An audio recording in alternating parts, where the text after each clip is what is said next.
കുടുംബം, നിങ്ങൾക്കത് മനസ്സിലാവില്ല. അമ്മയെ രക്ഷിക്കാൻ കള്ളനായ നിങ്ങൾ പിന്നീട് ഒരിക്കലെങ്കിലും അമ്മയെ പറ്റി ചിന്തിച്ചിട്ടുണ്ടോ? നിങ്ങളുടെ സഹോദരങ്ങൾ എങ്ങനെ ജീവിക്കുന്നുവെന്ന് നിങ്ങൾ ആലോചിച്ചിട്ടുണ്ടോ? ഒരു നേരത്തെ ആഹാരത്തിന് വേണ്ടി ഒരുപക്ഷെ അവർ സ്വന്തം ശരീരം തന്നെ വിൽക്കുന്നുണ്ടാവും. ഇല്ല ഇല്ല, അങ്ങനെയൊന്നും സംഭവിക്കില്ല. എന്തുകൊണ്ട്? നിങ്ങളുടെ അമ്മപെങ്ങന്മാരെ പറ്റി അത്തരത്തിൽ ചിന്തിക്കാൻ പോലും വയ്യ അല്ലേ?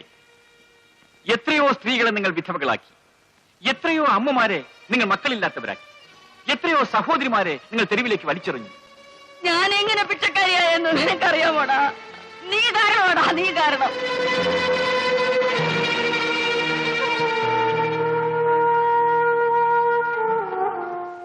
പണത്തിനു വേണ്ടി നിങ്ങൾ കൊന്നുതള്ളിയ മനുഷ്യരെ പറ്റി, അവരുടെ കുടുംബങ്ങളെ പറ്റി നിങ്ങൾ ഒരിക്കലെങ്കിലും ചിന്തിച്ചിട്ടുണ്ടോ? ഈ പാതകങ്ങൾ ചെയ്തിട്ടും നിങ്ങൾക്ക് എന്ത് നേടാൻ കഴിഞ്ഞു?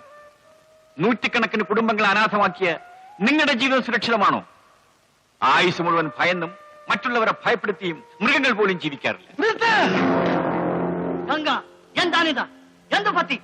ഒന്നുമില്ല. ഗംഗ, നമുക്കിടയിൽ അന്തചിത്രം ഉണ്ടാക്കാൻ, നമ്മെ തമ്മിൽ അടിപ്പിക്കാനാണ് അവനിത് പറഞ്ഞത്. അവനെ വകവരുത്തേണ്ട വഴിയാണ് നാം ആലോചിക്കേണ്ടത്. നമ്മൾ എന്തിനാണ് ചെയ്യുന്നത്? എന്ത് നേട്ടമാണ് നമ്മൾ ഉണ്ടാക്കിയത്? ഗംഗ, തും പാഗൽ ഹോ, നിനക്ക് ഭ്രാന്താണ്. ഗംഗ, അവന്റെ പൊള്ളയായ വാക്കുകൾ നീ വിശ്വസിച്ചു അല്ലേ? ഇല്ല, പക്ഷേ അയാൾ പറഞ്ഞത് മുഴുവൻ സത്യമാണ്. ഏത് നിമിഷവും നമ്മൾ എന്തിനാണ് ഇങ്ങനെ ഭയന്ന് ജീവിക്കുന്നത്?